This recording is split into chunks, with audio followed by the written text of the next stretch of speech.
tweet everything you consider and take pictures of the slides or whatever you want. So let's go.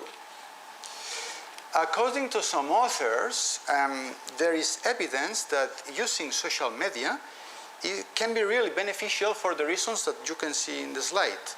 Acquisition of new knowledge, increasing the impact of your papers, connection with other colleagues, and improvement of your digital reputation.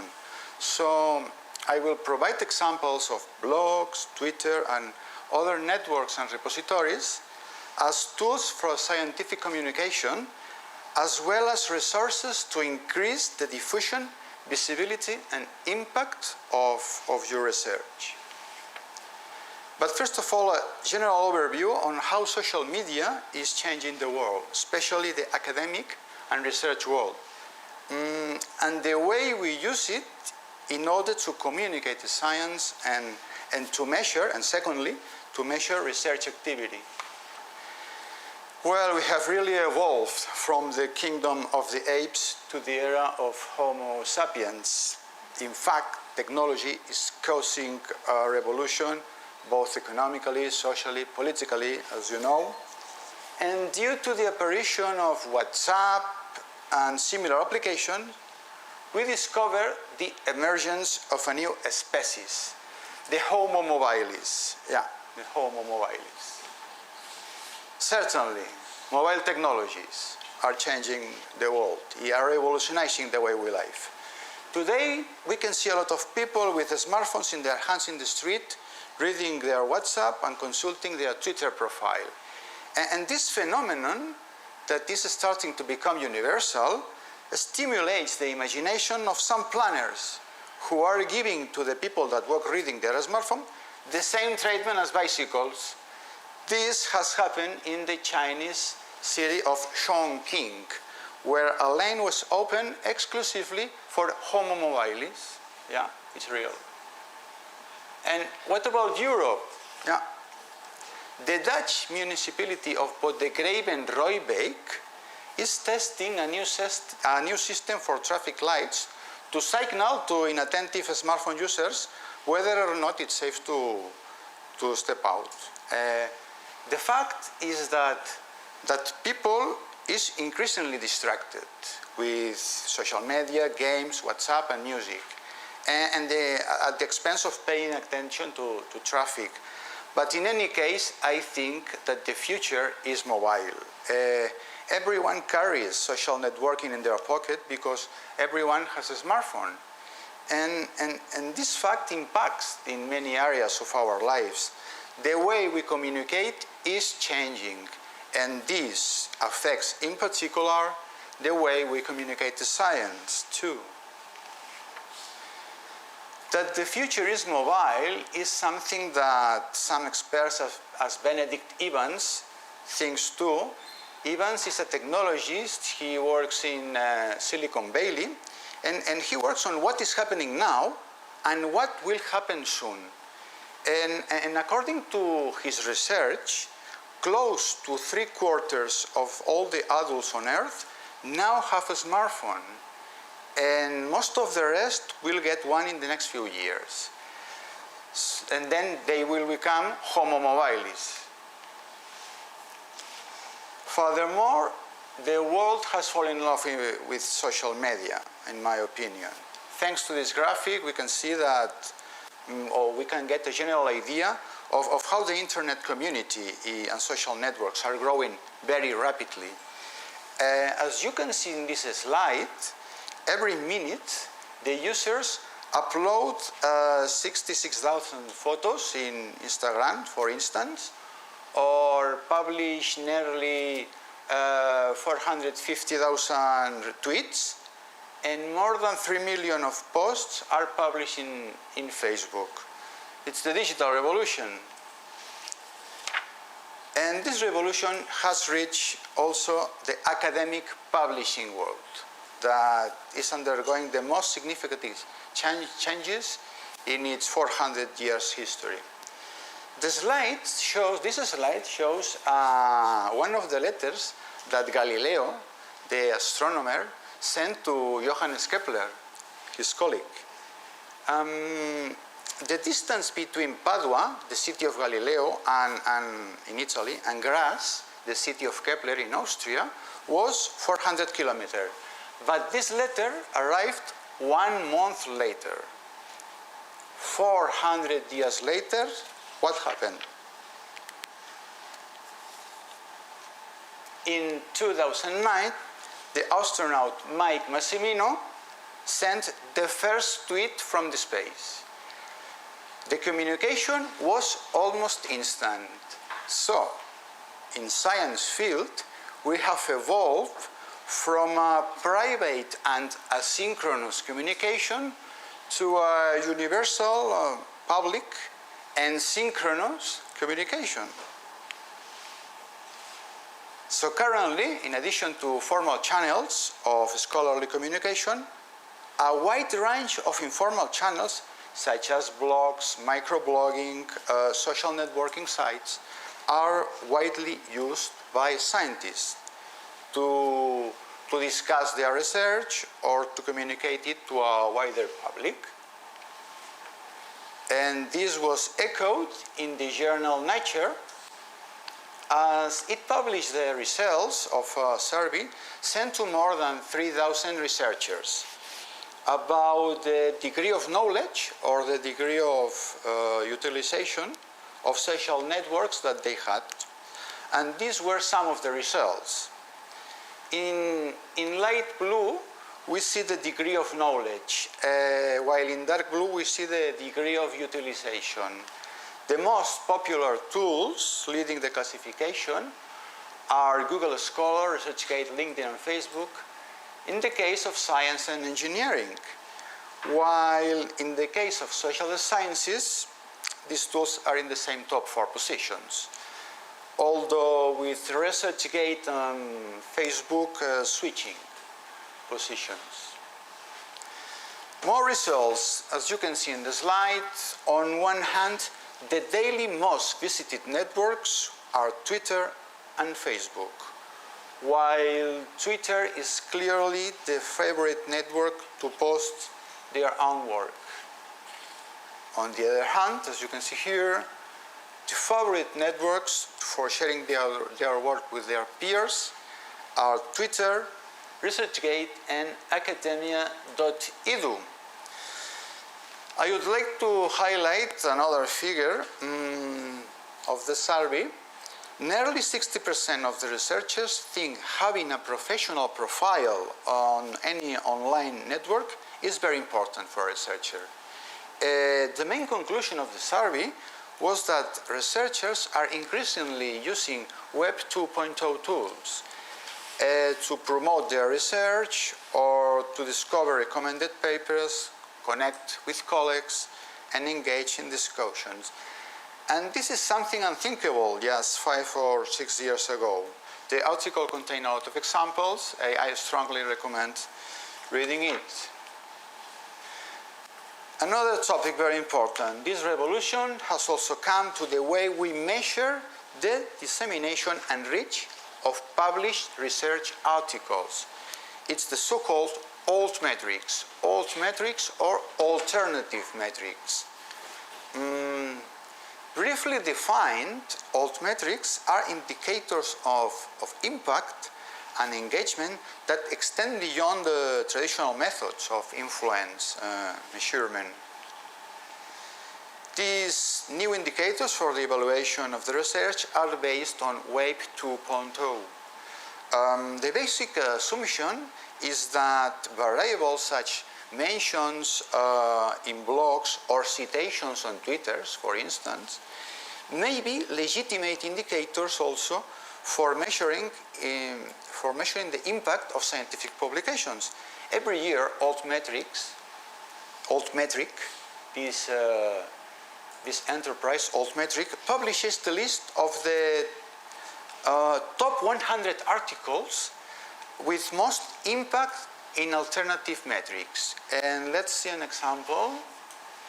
Yeah, this is an example of altmetrics. This is the classic donut visualization of these altmetrics.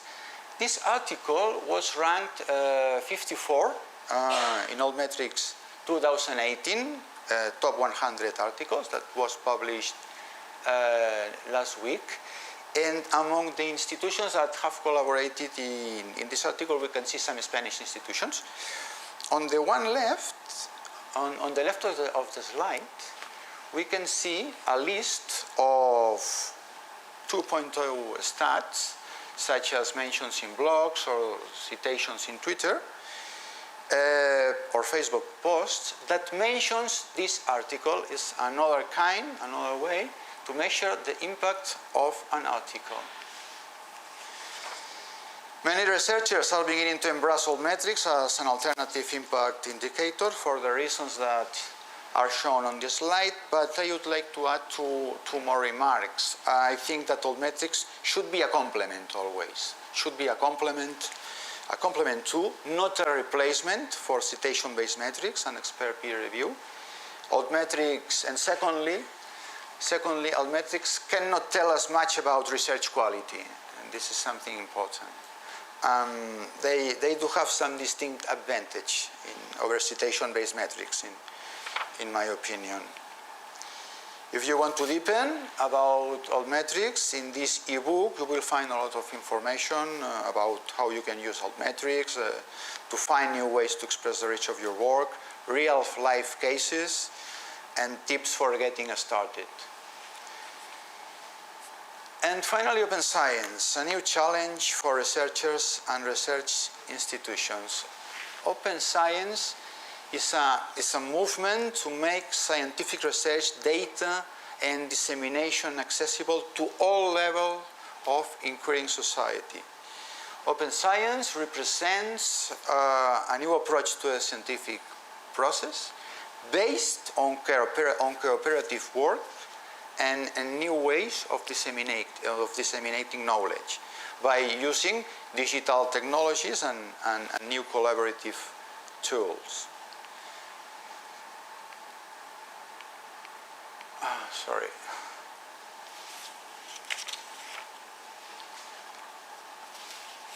According to the European Union and its framework program Horizon 2020 and Horizon Europe, the dissemination and communication of research results will develop a very important role in the future.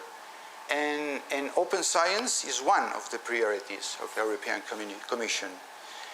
I recommend you to browse through this tool called the Open Science Monitor, and in particular to access here to the Open Scholarly Communication chapter. And you will find there a lot of indicators and case studies related to the open scholarly communication. We have talked about Europe. What about Catalonia? Well, I have good news related to Catalan government plan for this parliamentary term. These are two very important lines of action that the Catalan government will pursue. Firstly, a national agreement for the knowledge society. This agreement will be signed between universities and research centers and administration. And secondly, very important too, the establishment of a Catalan open science strategy, as other countries and regions in Europe has always done. And if you want to deepen about open science, here you have a selection of articles and resources about this emerging topic in English, in Spanish, and in Catalan. Particularly interesting, I think, are the MOOCs of the University of Delft and the University of Leiden, and the Open Science Training Handbook. I think that these three resources can be really useful for you. And coming back to Europe, what happens if you obtain an European Research Council grant to develop a project? This is really important. As you can see, According to Article 38 of the grant agreement, the project, the action, must be promoted actively, must be communicated in order to have a major media impact. And the project should have a communication plan that should include, obviously, social media. Apart from printed press, broadcast media, and other ways of communication, social media. Let me show you an example of a good communication project. This is an European project funded by Horizon 2020, whose web is very useful to communicate efficiently the results of the project through 2.0 tools. Its name is DigiWist, and the digital whistleblower, and it is a project led by the University of Cambridge with the aim of empowering society to combat public sector corruption. Well, I think that this web is really powerful because from a communicative point of view, because we can detect there are some key elements of an effective website: appearance, content, and usability. These are the three main factors. The appearance, because it's a site visually appealing and polished. About the content, it's informative and relevant. And about the usability, it's easy to read, to navigate, and to understand. A very good web in conclusion. We are about to finish this introductory section, and we will do so quoting Professor Miquel Duran of the University of Girona. This quotation invites us to reflect.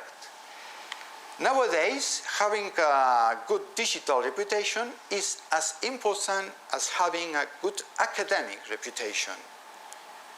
Professor Duran thinks, and I agree with him, that dissemination of research should, using Web 2.0 tools, such as blogs on Twitter, should be a routine part of the tasks of a researcher. And that it would be interesting also to develop a recognition or award system aimed at promoting the communication of science through social networks. In consequence, in this new technological age that we live in, we need to reinvent the profession of researcher. If scientists want to adapt themselves to this new scenario, they should acquire new skills and learn new tools and become researchers 2.0. And to summarize, if researchers want to improve their digital reputation and increase the visibility and impact of their scientific production, they should develop the terms of this chemical formula that involves the definition of a research 2.0. And what is the meaning of this formula?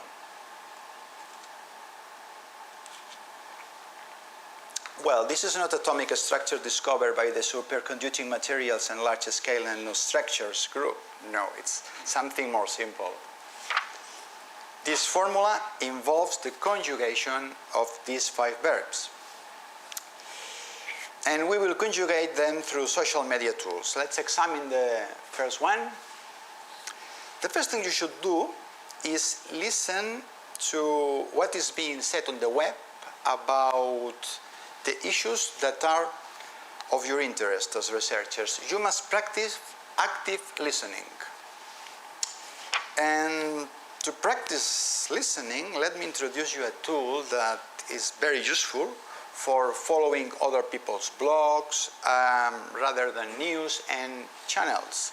Its name is Feedly, and it's a news aggregation application that compiles news feeds from a variety of online sources. So if you want to subscribe to a blog or to a website, if you want to follow a researcher, that has a blog, you must click on this symbol, the RSS symbol, and aggregate that link to Feedly. You will then receive timely updates every time the blogger publishes or the web is updated. And this slide shows my Feedly account. As you can see, the appearance is similar to a mailbox. You can see in the center of the image some of the sources to which I am subscribed and the latest news of every source. On the left you can see the labels and with the classification of the sources. It's a very useful resource, I think. I log on to my Feedly account every day to access the content that interests me, both for work and for other reasons, because it is an essential tool to keep abreast of what is cooking in our areas of interest. This is the second element of the formula, create, and we will conjugate through blogging. In some environment, there is the perception that researchers should have a blog and update it regularly. Why?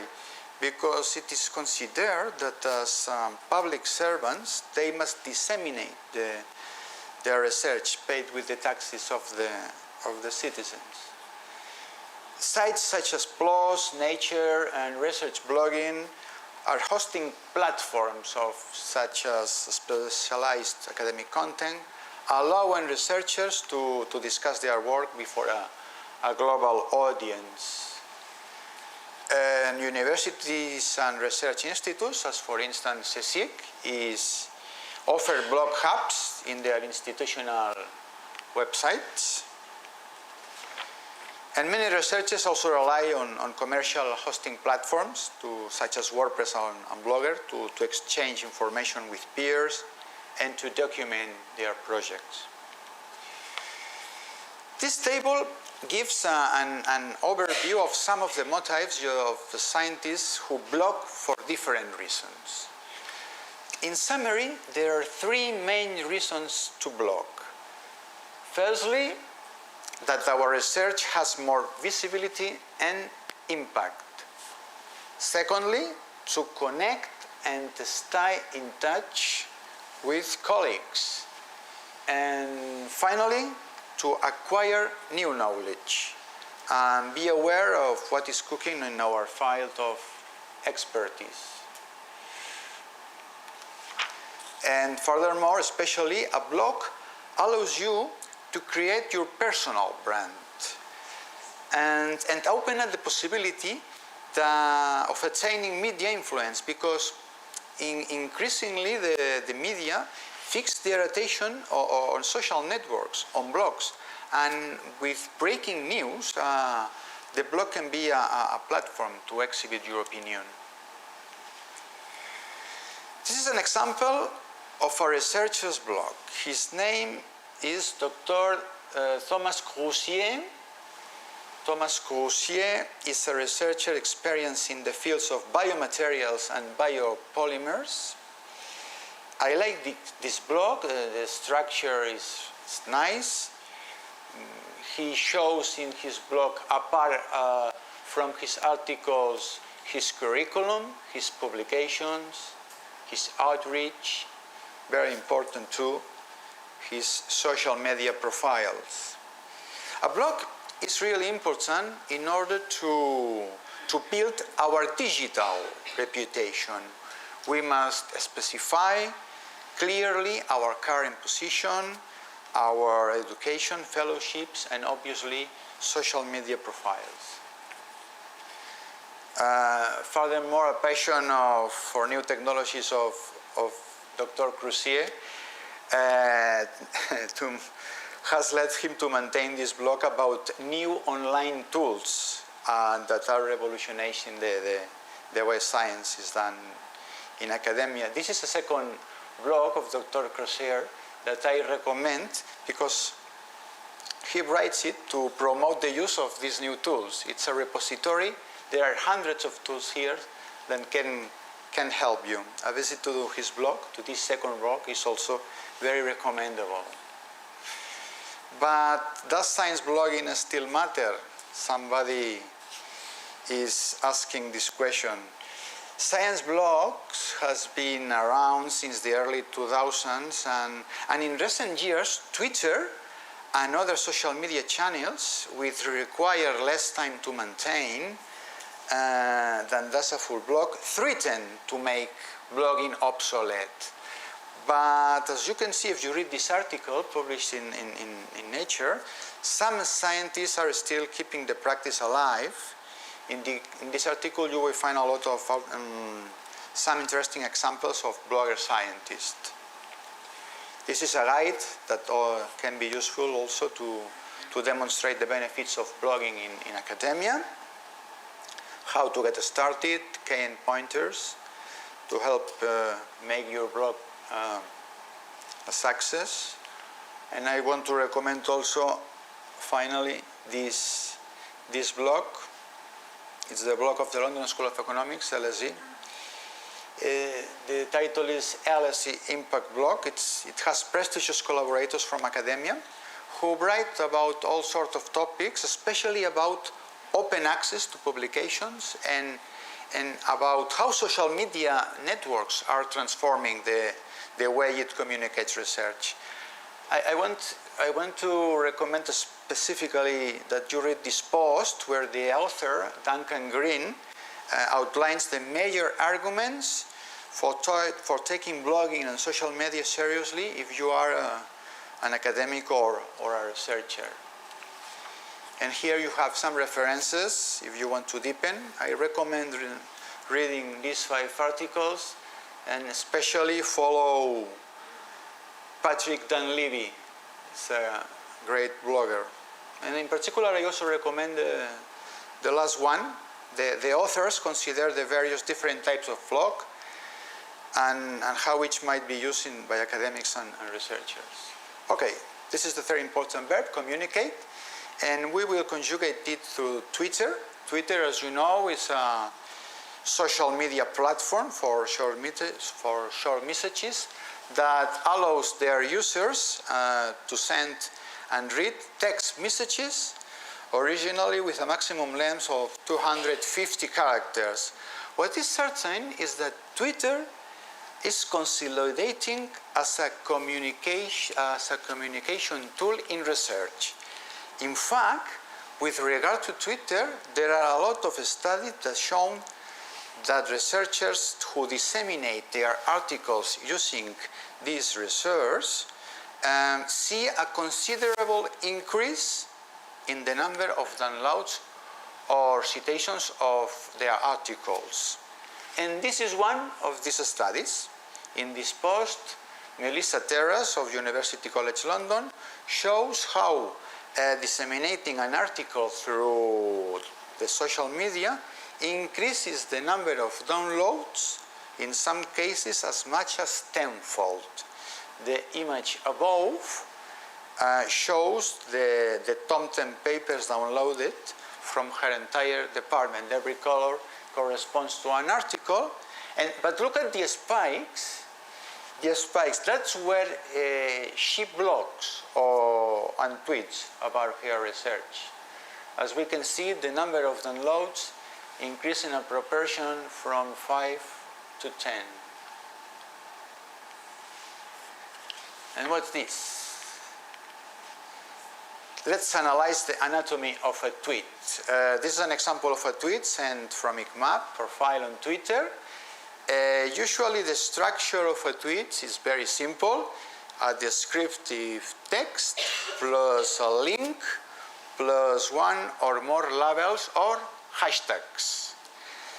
In this case, the text is about an information published in PCCP, and it includes 3 hashtags, which can be identified by the hashtag symbol at the beginning of the word. A hashtag is a tag that allows us to categorize the tweet and indicates what topic we are talking about.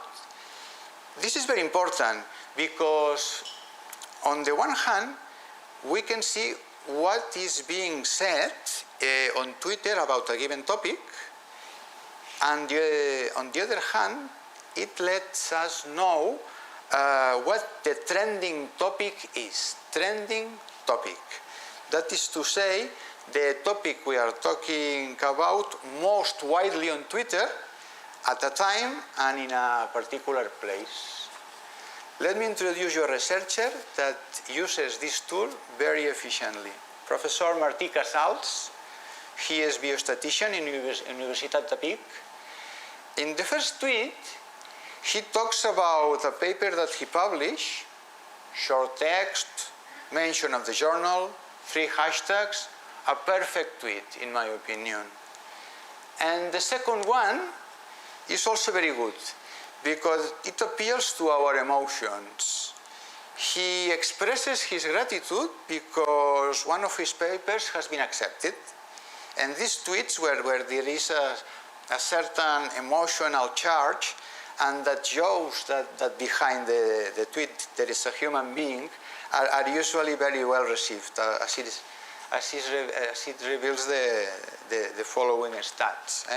6 retweets and 14 likes.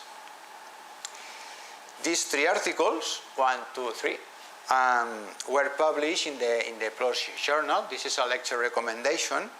The author, Atif Kukaswadia, he is an epidemiologist, and he started using Twitter, and he found this tool so useful that he decided to post about the reasons why researchers should be using Twitter. These are the reasons that he developed in these articles. Basically, Twitter as a source of information, Twitter as a practical resource in conferences, congresses, and meetings. This is one of the best reasons to join Twitter, in my opinion. Twitter to support learning, and Twitter as a tool to disseminate our research. I will focus on the third reason, the use of Twitter in conferences. This is the website of our materials congress, and that will be held on Vienna next year. And this is the hashtag that people must use if they want to talk about this conference on Twitter, according to the organization. So if we use the Twitter searcher, we can follow all the conversation about this hashtag, about how researchers are preparing this congress. During the celebration of the conference, Twitter is very useful because you can follow in real time the conference by using this hashtag. Using Twitter, you can join conversations with other delegates, as well as organize meetings, for example. Especially for graduate students or who may not have the time or funds to go, this is a great way, in my opinion, to remain involved. So if you're not at a conference, you can still be involved. Finally, to finish this chapter, when you are more familiar with Twitter, I recommend TweetDeck, this resource, TweetDeck, to manage your account, of your accounts if you have more than one. It's a desktop application that is controlled through your original Twitter account and has a lot of functions. TweetDeck. Okay, you're a researcher, you have just signed a Twitter profile. Now what? That's the question. Fortunately, several institutions have published Twitter guides to promote its use in academia and in research. The first guide on the left was published by the London School of Economics and gives advice of a range of aspects from how to open an account to managing followers. And the second guide, that is complementary to the first, I think, provides 7 essential tips for academics on how to use Twitter. Both resources are very useful tools for scientists who wish to enter to the fascinating world of Twitter. And if you want to deepen about Twitter, I recommend reading these 3 articles, especially the third one, perhaps, by José Luis Ortega. Findings of this article reveals that articles published in journals with any sort of Twitter presence receive more citations than those published in journals with no Twitter presence. Well, this is the fourth verb, to connect. Here we have some good examples of tools to connect. Some of them are very popular. We have general networks, as for example LinkedIn, Facebook, and other specific ones related to academia and science. Researchers usually use or have professional profile in these three networks: LinkedIn, Academia.edu, and ResearchGate. LinkedIn is a very popular social network aimed at professionals and businesses, and it's useful for finding work, and at this moment has nearly 530 million of users. Academia.edu is a social networking site for academics with nearly 60 million registered users. It's an easy way to share papers. But in particular, I want to highlight this one, ResearchGate. ResearchGate is a social networking site for researchers to share papers, ask and answer questions, and find collaborators. The site has been described as a mashup of Facebook, Twitter, and LinkedIn. And it currently has more than 11 million users, including 45 Nobel laureates, with a predominant of users linked to the life sciences and health sciences. This slide shows the profile of a researcher who is in ResearchGate, the Dr. Pere Joan Cardona, and from the tabs we can see his publications, or we can access to his publications, information on his profile, and statistics on interest in his publication and his profile. It's like an examen in any way. But one of the most interesting uses of this network is that you can ask questions and stimulate debate. Regarding the specific area of materials, for example, in this case, a researcher opens a debate or a discussion, and these are the answers from two researchers. In my opinion, there are high-level discussions which tend to be very, very enriching. Finally, the importance of sharing. Well, these are some useful tools to share scientific knowledge. To share articles and presentations, you can use a SlideShare or Issue. For social bookmarking, I recommend Digo. Well, for very popular Flickr and Instagram for images, and YouTube for videos. And for bibliographic and data management, we have Zotero and Mendeley. And for video chats, Skype and the Google Hangouts.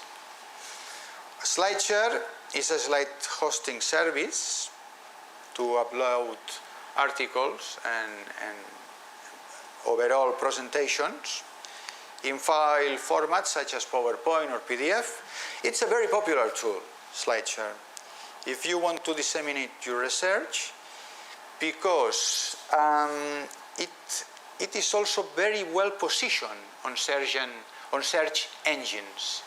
If you have a SlideShare profile and somebody looks for your name in Google, your SlideShare profiles appears in the first position.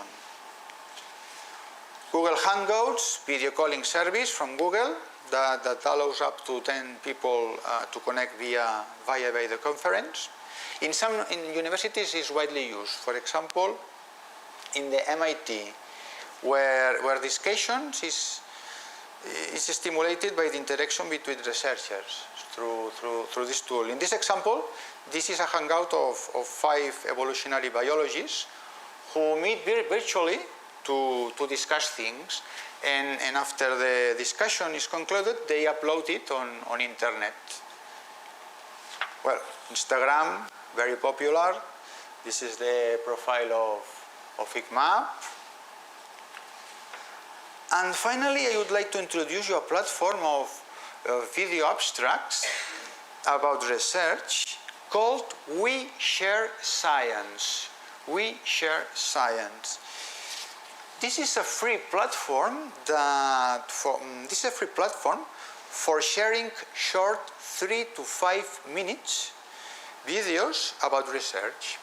Up to this point, most videos are based on research that has been published, but many discuss in-progress research or proposed research looking for funding. The video abstracts provide a brief introduction to the research, and after watching the video to determine if you'd like to learn more, you can then link to the journal article, find blogs about the study, or even review Facebook and Twitter comments. And also you can access to the old metrics of that journal. It's a very interesting resource to disseminate your research, in my point of view. Well, now we are coming to the final stretch. Are you ready to create, maintain, and enhance your new digital image? Anyway, before starting to use social media tools, I recommend setting a strategy, defining objectives, and exploring the tools. The worst thing you can do as a researcher or as an institution is start using social media without a clear vision of what you want to do with it.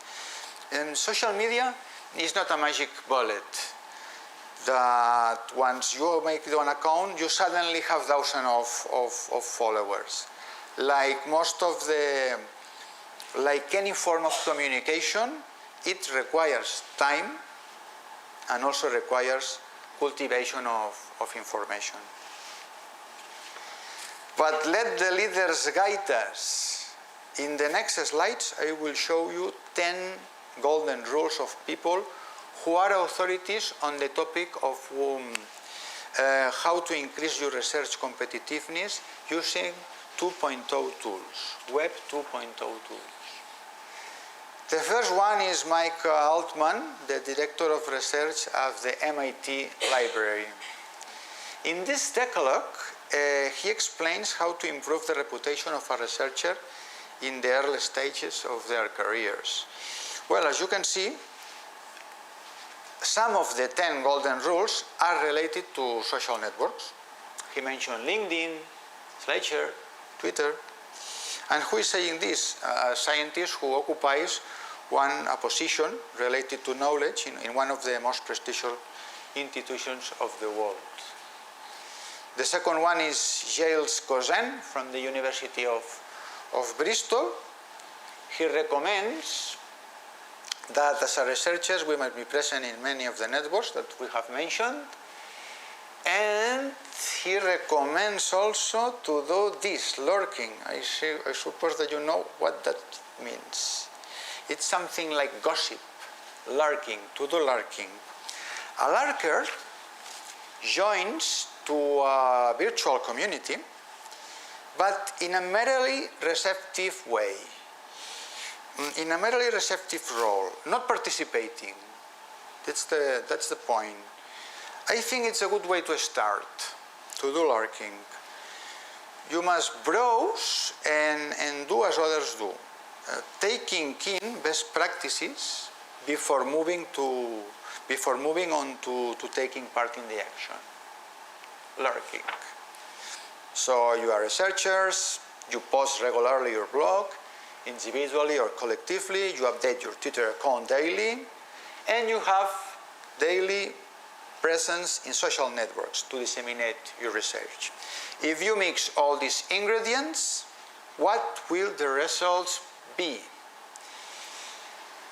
Firstly, you are contributing to socialize scientific knowledge.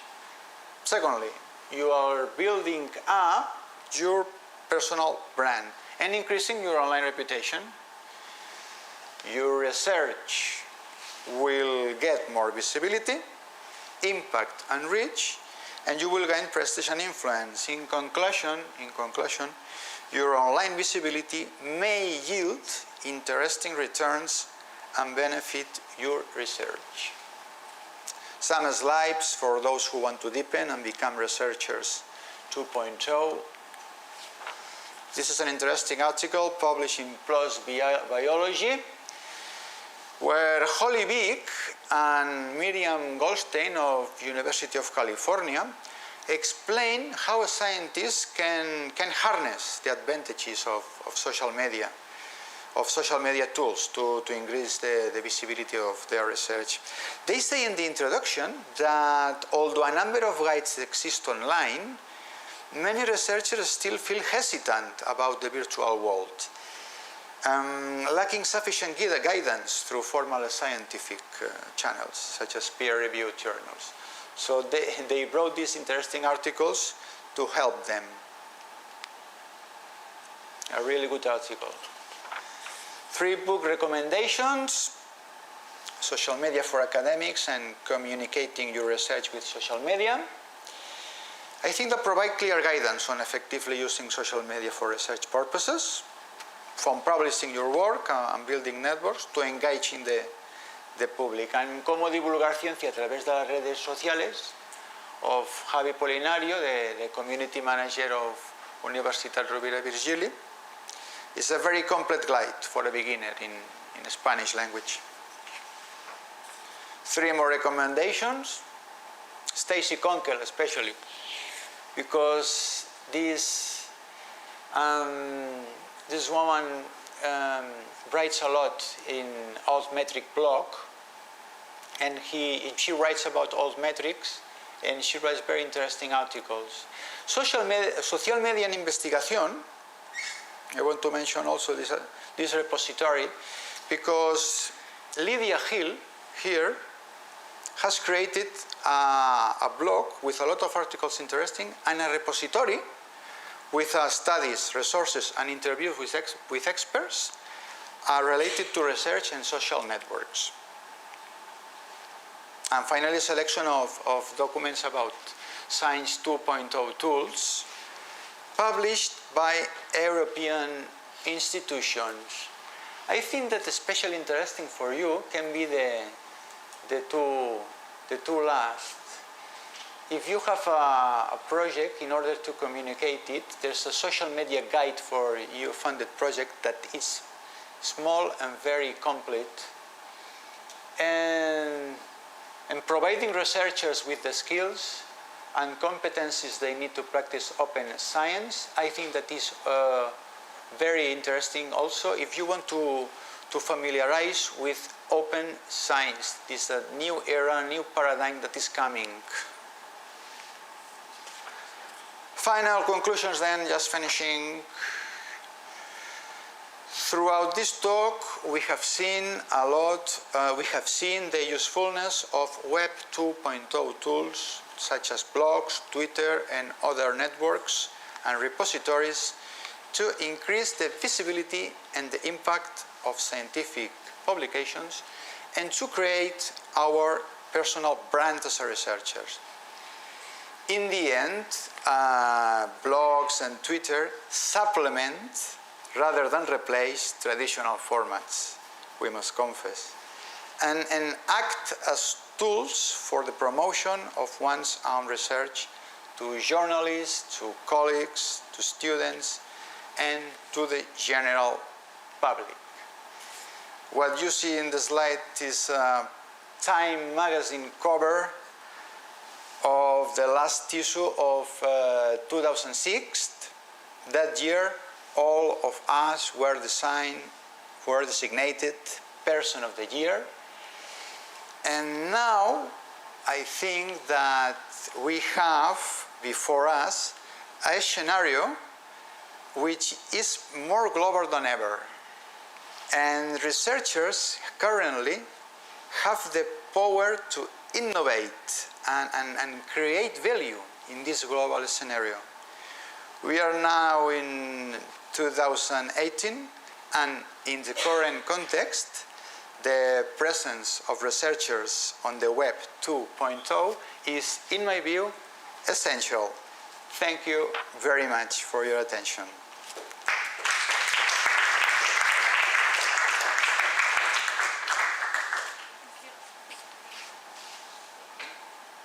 Thank you very much, Xavier, for your nice talk. I don't know if there is questions from the audience.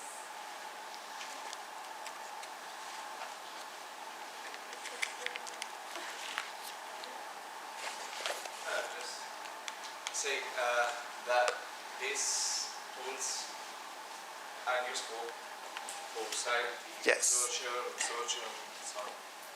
And it's complementary to conferences. How do you see these tools in 20 years? Not now, but in the future. Thank you. I think that the relevance of these tools in the future will increase deeply, especially because now we'll start the era of open science. And one of the parts of open science is linked to that resources that can help to arrive the importance of research to society.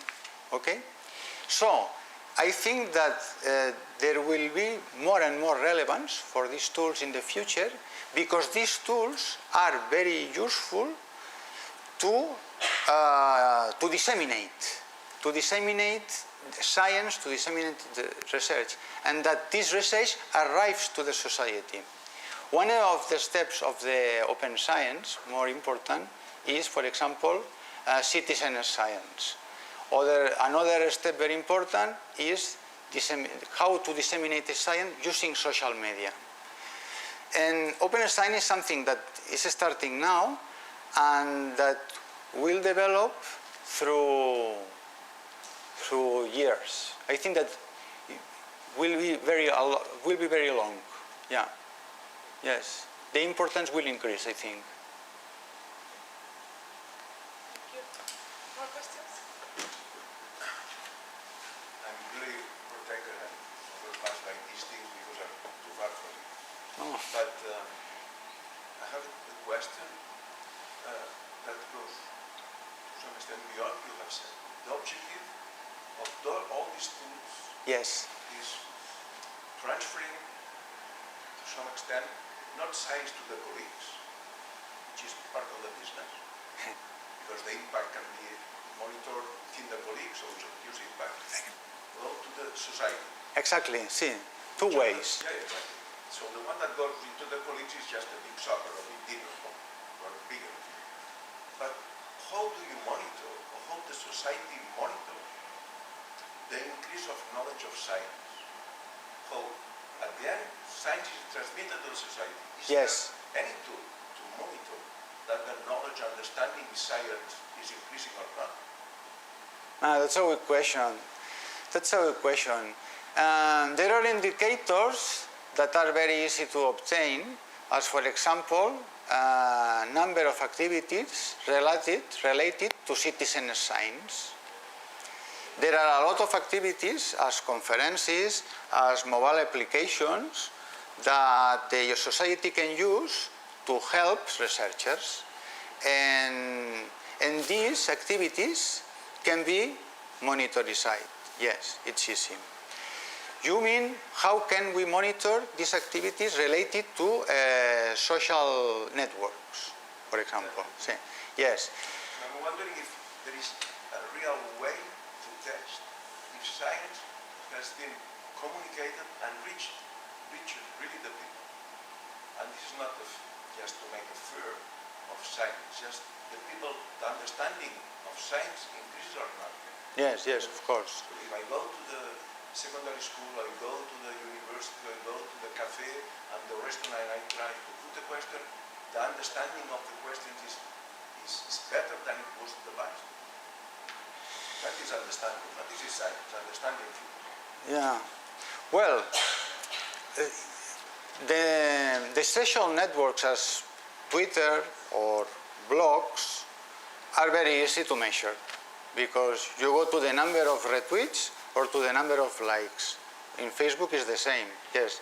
If you post something on ResearchGate or on Facebook, there are a lot of indicators that measure if your post has been successful or not. These are very good indicators, exist. But I think that you go beyond. Yeah. Then it depends if it is related to social networking, as we know, Twitter, Facebook, research, etc. There are a lot of indicators. If there are physical activities as conferences or participation on a mobile application, there are also indicators. Only these things exist now. Yeah. I think there is la encuesta de percepción social yes. de la ciencia. Exacto. Sí. That there's a survey around Spain. Which one?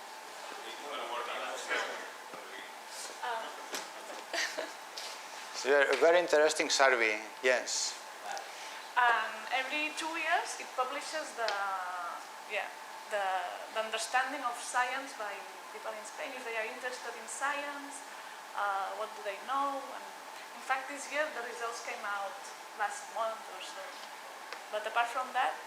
Yes, this is a very interesting answer of Anna, because I follow this survey, because it shows that every year the interest of the society by scientific question is increasing.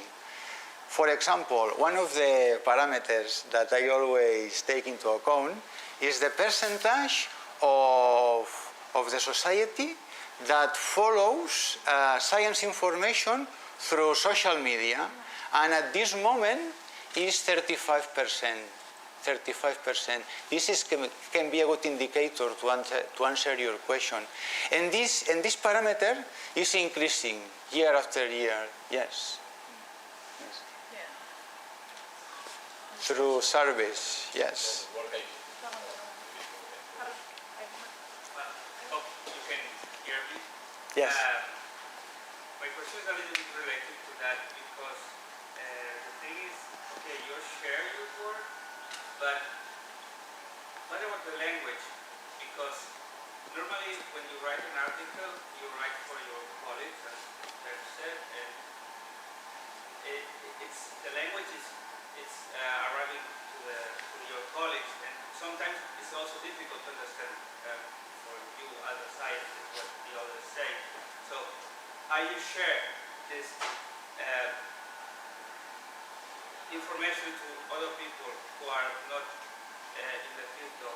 Yeah, you mean that, for example, if you write in English, you have written a paper in English, the difficulty to arrive to Spanish or Catalan speakers, you mean? No, simply the form of your expression, how you write your publication, because full of data, full of scientific terminology, normally people who are not used to that cannot understand. Okay. You mean to arrive to the society, the content of your article, what to do in order to make it more simple. Yeah. Okay. Well, you have two targets when you write an article, your colleagues and the society. If you want to arrive to your colleagues, it doesn't matter. But if you want to arrive to the society, you must write in a more simple way. So you must use another type of language, more simple. you have a communication unit that can do this. Yes? Is this your question? The difficulty of that the content, the complex content of an article, scientific article, arrives to the society. Sure, but there are sometimes some complexities you cannot avoid because you cannot talk, about Yes. a graphic that you are explaining. Exactly, okay. Then in this case, I suggest you that the more important thing is that you talk about the impact. Impact will be another of the future paradigms. Now it's important to measure the impact on the society. What is your research useful for? You must talk about, not about the graphics, no, just the final objectives. I think that it's the best. The final objectives, or the final aim of your research. Talk about impact, yeah. For the statistics you say, how do you distinguish between society and research? That's impossible. I mean, we are part of the society. You mean, for example, in Twitter, for example, how many tweets are from a researcher or a citizen, not researcher? You mean that? Well, I mean, we want to know the impact of the society. We have to distinguish between No. the media. With colleagues, we can share things by other media. So we use those to the society. So we want to know. Well, then it depends, yeah, I understand your question. It depends on the channel. For example, if you have a Twitter profile, basically it will be a professional profile. So then the number of, probably the impact of your professional channel will be mostly on researchers. And if you write a dissemination article to the society in general, with another language, more simple, then most of the readers will be society in general. I think that you must measure, or the indicator is in function of the channel, depending on the channel. Yeah. I have another question. Yes, please. Because just yesterday, I mean, I have no those things, it's complete. But just yesterday, I read that there were some frauds about influencers. Because it's possible to have more followers just by paying 10 euros or something like that. You can get phone numbers or, well, I don't know the details. But it seems that this is possible. Yes, So, yes, it's possible, yes. this will be, I mean, this is a channel of fraud insanity that will happen. No, okay, this is true. It's real. But I think that in the scientific community, mostly are very honest. There are no cases. Obviously, there are a lot of influencers, especially in the American, yes, in America, there are a lot of influencers. Well, influencers and lobbies and all these kind of things, no? If you want to have your picture a winner, you will send mails to all. Yeah. That's the reason why the old metrics always must complement, because perhaps there's a little percentage of fraud. But it's an interesting question. Some papers show that the most influent researchers in Twitter are also the most influential, the best researchers. There is a correlation between a good profile of Twitter with a lot of followers and an excellence as a scientist. Some studies conclude that. If you want, I can send you more questions. So I'm talking, wondering a little bit what should do a research center concerning the social media. All you have been mentioning is something like individual actions, which are of course very good, but it's clear that the research center has something like a mission and a Okay. strategy and so on. And I guess that if you want to become a real influencer in a specific area, the research center should have a strategy of what are the kind of messages and what are the kind of Yeah. tools that we use.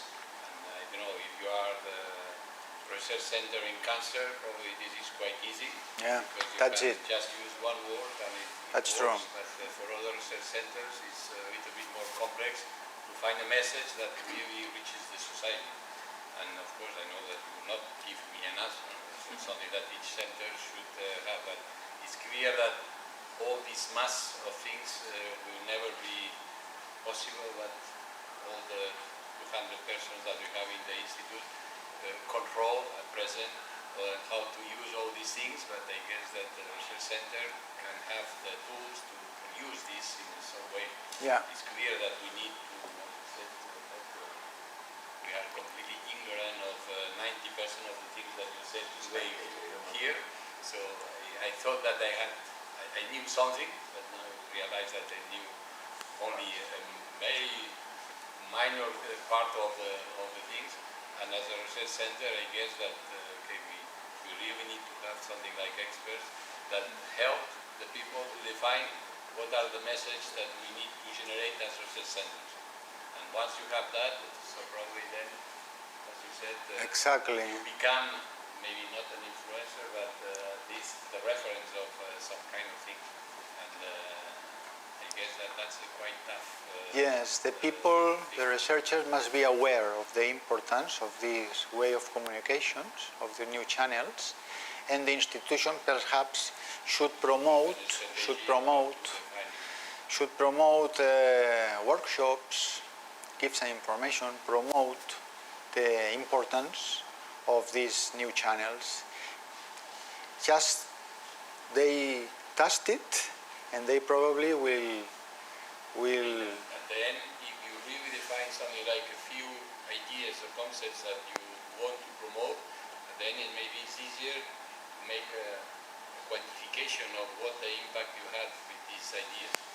If you are promoting the knowledge of the cancer in the society, then when there is an analysis of the knowledge of the society about what's going on the cancer research, probably you are significantly influencing on this idea.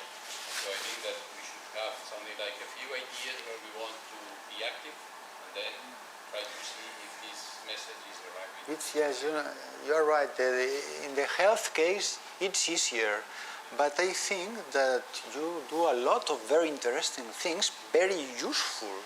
So I think that you must focus on the impact on the society of your research, because it has impact and it's very great. Yeah. I will talk to you later. Well, so we'll leave it here. Thank you all for attending this seminar. I hope it was useful. And if you have any doubts about this, you can also contact me. And let's see what we can do. Okay, so thank you. Thank you very much. Gràcies. Anna, penjaré la presentació Sí, t'anava a dir. Mira, d'entrada, Sí. sí.